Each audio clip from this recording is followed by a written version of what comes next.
গেল কয়েকদিন ধরেই এই নোয়াখালী, ফেনী সহ বেশ কিছু জেলায় কিন্তু ভয়াবহ বন্যার কবলে পড়েছে এবং উদ্ধার কাজের যে বিষয়টি জানতে চাচ্ছিলেন, এটি মূলত স্বেচ্ছাসেবক যারা বিশেষ করে স্বেচ্ছাসেবক হিসেবে কাজ করে সেই বিভিন্ন জেলা থেকে আসা সেই স্বেচ্ছাসেবক দল, পাশাপাশি সেনাবাহিনী, নৌবাহিনী সহ আপনি জানেন বিমান বাহিনী বা র্যাবে হেলিকপ্টারে করে কিন্তু উদ্ধার কাজ চালানো হচ্ছে। আমরা যেটি দেখেছি যে এখন পর্যন্ত প্রায় কয়েক লাখ মানুষ পানিবন্দী রয়েছে এবং তাদের উদ্ধারের জন্য কাজ করছে সরকারের পক্ষ থেকে এবং স্বেচ্ছাসেবক দলেরা যে দলগুলো রয়েছে তারা।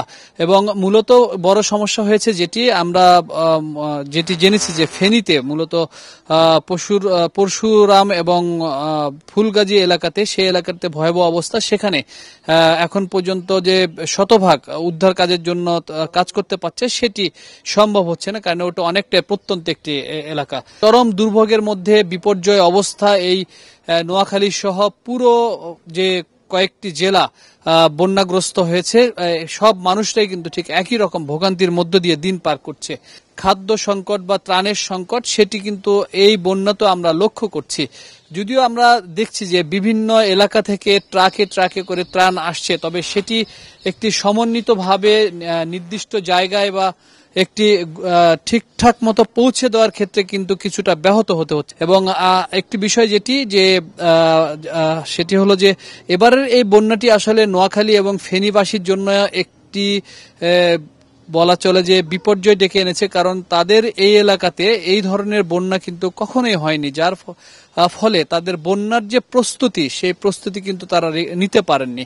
আপনি যদি দেখেন যে মানুষজন এভাবেই হেঁটে তাদের দৈনন্দিন কাজ সারছেন এবং প্রয়োজন ছাড়া তা কেউ আসলে বাসার বাইরে বেরোচ্ছেন না।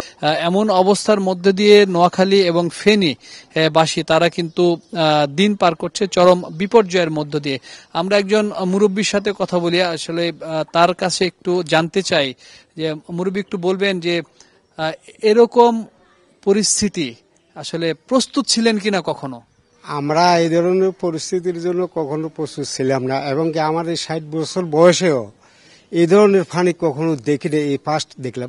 এমনি এই যে এত পানি উঠেছে, মানুষজন কি কি সংকট সমস্যা আসলে আপনি দেখছেন, খাবার দাবার থেকে শুরু করে? খাবার দাবার এবং স্যানিটেশন সবচেয়ে বড় এক সমস্যা। এখন সব টাঙ্কি ডুবে গেছে, স্যানিটেশনের জন্য সবাই এখন বাইরে যাইতে হচ্ছে। ঘরে পানি উঠে গেছে, আমরা তো মনে হচ্ছে একটু কমবে, না কমার কোনো সম্ভাবনা নাই, দিন দিন বাড়তেছে। স্যানিটেশনের কারণে সবাই এখন বেরিয়ে যাচ্ছে এবং কি ঘরে ঘরে ঘরে ঘরে পানি ঢুকে গেছে। নিচু যেগুলো ছিল সেগুলো তো ঢুকছে, এখন সবগুলো ঘরে পানি।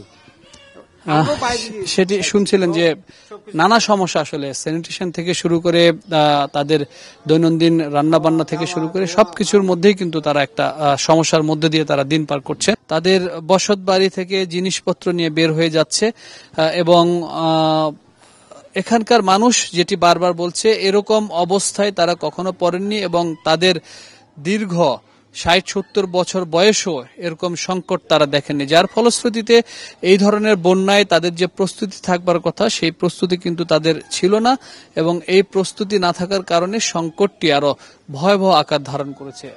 এখানকার যারা মানুষ রয়েছে তারা আতঙ্কের মধ্যেই দিন কাটাচ্ছে এবং তারা ভাবছে যে এই বন্যায় আসলে আরো কতদিন তাদেরকে আটকা থাকতে হবে সেটি তারা জানেন না। এবং যেহেতু তাদের পূর্ব প্রস্তুতি নেই, কাজেই সংকটটি শুধুমাত্র যে বড়দের তা নয়, শিশু এবং নারীদেরকে নিয়েও কিন্তু তারা এক ধরনের বিপাকে পড়েছে। এমন পরিস্থিতিতে যেটি খাদ্য সংকট এবং পাশাপাশি ত্রাণ তো সংকট রয়েছে এবং দৈনন্দিন কাজ করার যে বিষয়গুলো সেগুলো কিন্তু সংকটের মধ্য দিয়ে যাচ্ছে।